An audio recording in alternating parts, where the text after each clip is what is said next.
Dans les vidéogrammes que j'ai produits, notamment rendant compte du rapport sur le nomadisme politique par le Conseil de l'Europe, mais j'ai fait état d'un parlementaire qui, pendant c'est peut-être 10 ans de parlementaire, a migré 150 fois. C'est un droit fondamental de l'élu. Et je dis, tant qu'il n'y a pas un texte qui limite l'exercice de ce droit, le principe, c'est son libre exercice. Il n'y a que la loi pour limiter l'exercice d'un droit fondamental. Il n'y a que la loi. Et donc, je dis, pour que mes contradicteurs puissent dire qu'un droit fondamental peut être limité, ils doivent produire le texte qui le dit. Sinon, à défaut de loi, le principe, c'est le libre exercice d'un droit fondamental. Droit de vote, droit de participation à la gestion des affaires publiques. C'est des droits fondamentaux. Ce n'est pas moi qui le dis, c'est la Constitution.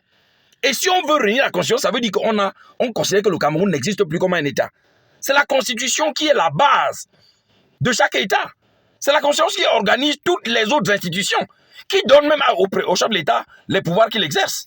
Alors comment est-ce que les gens peuvent nier la valeur de la Constitution au point d'aller vraiment à des déclarations aussi légères? Donc je dis, le seul moyen de sauver l'alinéa 2 de l'article 121, c'est de donner à la notion de parti représenté une appréhension politique. Et dans ce cas, le parti est représenté par la présence de l'un de ses militants à l'intérieur de l'Assemblée. Et pour cela, il peut prouver cette présence par les fiches de présence, par tout autre document auquel il suffit simplement de joindre sa carte de militant. Et cette carte, l'affiliation même au parti est tout autant dynamique. Parce que pendant les 5 ans d'un mandat, un élu peut migrer 5 fois. Il peut passer du parti qu'il a investi à 4, 5, 10 autres partis avant la fin de son mandat.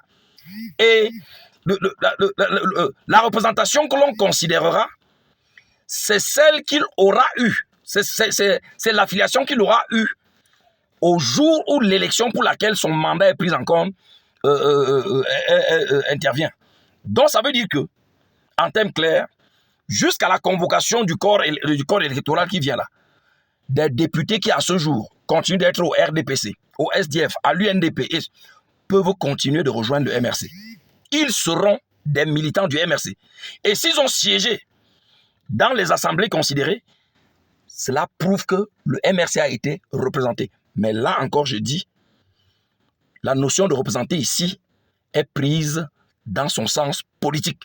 Car sur le plan juridique, on ne peut pas, au regard des dispositions claires, précises, formelles de la Constitution, dire qu'un élu représente un parti. Je crois qu'avec ça, les précisions sont données. Et vraiment, c'est le week-end. Je vous souhaite une agréable journée et que Dieu nous garde. Merci beaucoup.